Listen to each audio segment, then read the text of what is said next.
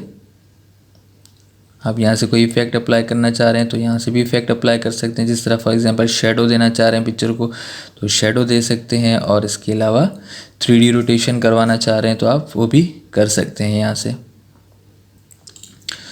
अब for example अगर मैं यहाँ से कोई 3D रोटेशन अप्लाई कर लेता हूँ और अब मुझे ये नहीं चाहिए 3D रोटेशन, तो आप अगेन इस पिक्चर इफ़ेक्ट के ऑप्शन में जाएँ, 3D रोटेशन में जाके आप यहाँ से नो रोटेशन कर दें तो आपकी पिक्चर वापस पहले जैसी हो जाएगी।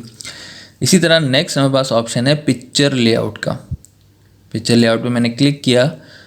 पिक्चर लेआउट का काम ये होता है कि आपको अगर पिक्चर के साथ कोई टेक्स्ट वगैरह टाइप करना है तो आप वो भी कर सकते हैं इस पिक्चर लेआउट को यूज़ करते हुए। जैसे कि फॉर एग्जांपल मैं यहाँ से इस ऑप्शन पे आया, आप देख सकते हैं सर्कल के अंदर एक टेक्स्ट बॉक्स टेक्स्ट लिखा हुआ शो हो रहा है, तो ये आप यहाँ पे टेक्स्ट भी लिख सकते हैं। इसी तरह यहाँ पे आते हैं तो आप देख सकते हैं यहाँ पे पिक्चर के साथ हम टेक्स्ट लिख सकते हैं। तो इनका काम ये है कि आपको पिक्चर के साथ टेक्स्ट लिखना है तो ये आप पिक्चर लेआउट यहाँ से यूज़ कर सकते हैं। इसी तरह नेक्स्ट हमारे पास ऑप्शन है ऑल्ट टेक्स्ट का। ये ऑल्ट टेक्स्ट का ऑप्शन भी ऑफिस 365 में आया है। इससे पहले वाले वर्जन्स में ये शो नहीं होता यहाँ पे। इसका काम ये होता है कि जो ब्लाइंड पर्सन जो स्क्रीन रीड करते हैं ये उनके लिए ऑप्शन दिया गया है। नेक्स्ट हमारे पास ऑप्शन है पोजीशन का। पोजीशन को यूज़ करते पहले आपको एक और चीज़ दिखा दूं कि जब हम पिक्चर इंसर्ट करते हैं हमें पिक्चर का साइज़ कम ज़्यादा करना है तो आप देख सकते हैं पिक्चर सेलेक्टेड है और इसके पॉइंट्स आ जाते हैं। तो हम इन पॉइंट्स के ऊपर क्लिक करके अपनी पिक्चर की हाइट विड्थ वगैरह कम कर सकते हैं। फॉर एग्जांपल मैं यहाँ कॉर्नर पे आऊँगा और क्लिक करके इसको ऊपर की तरफ मूव कर रहा हूँ तो ये हाइट विड्थ दोनों बराबर कम ज़्यादा हो रही हैं।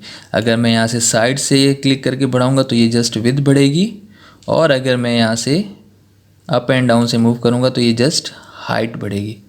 तो अगर कोशिश करें कि मतलब जब आप साइज़ को कम ज़्यादा करें तो आप कॉर्नर से करें, इससे आपकी पिक्चर का साइज़ बेहतर तरीके से सेट होता है।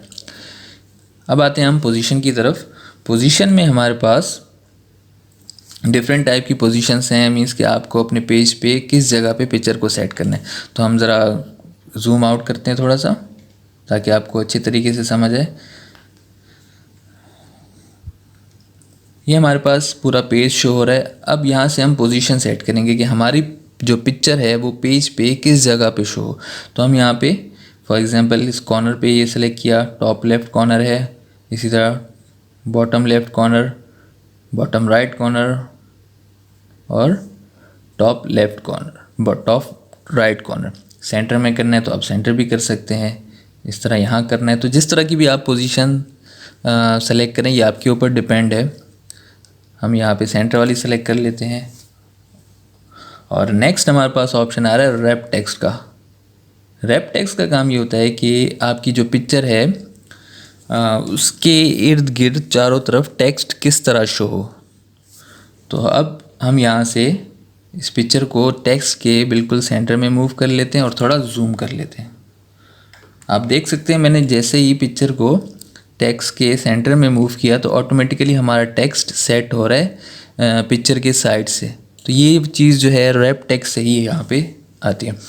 रैप टेक्स्ट पे चलते हैं। यहाँ पे अभी इनलाइन है, मैंने सेलेक्ट किया। तो इनलाइन से ये होगा कि हमारी जो पिक्चर है वो लाइन में आ जाएगी, लाइन में सेट होगी तो और उसके ऊपर और नीचे जो टेक्स्ट होगा वो लाइंस में शो होगा। इसी तरह अगर हम यहाँ से स्क्वायर सेलेक्ट करें तो स्क्वायर से हमारी पिक्चर के इर्द गिर्द जो टेक्स्ट है वो स्क्वायर टाइप शो हो जाएगा। इसी तरह टाइट करेंगे तो ये थोड़ा और क्लोज आ जाएगा पिक्चर के। थ्रो करेंगे तो ये भी इसी तरह ही है। टॉप एंड बॉटम में करेंगे तो पिक्चर के ऊपर और नीचे टेक्स्ट आ जाएगा। बिहाइंड टेक्स्ट करेंगे तो हमारी जो पिक्चर है वो टेक्स्ट के पीछे चली जाएगी, और इन फ्रंट ऑफ टेक्स्ट करेंगे तो हमारी जो पिक्चर है वो टेक्स्ट के ऊपर आ जाएगी। इसी तरह नेक्स्ट हमारे पास ऑप्शंस हैं bring forward, send backward, selection pen वगैरह। ये मैं आप लोगों को अपनी आगे आने वाली वीडियोस में बताऊंगा, जिसमें मैं आप लोगों को शेप्स इंसर्ट कराना सिखाऊंगा। ये हमारे पास शेप्स का ऑप्शन है। हम इस ऑप्शन पे जाएंगे तो मैं इन ऑप्शंस को आपको वहाँ पे ज़्यादा बेहतर तरीके से समझाऊंगा। नेक्स्ट हमारे पास यहाँ पे ऑप्शन है क्रॉप का। क्रॉप का काम ये होता है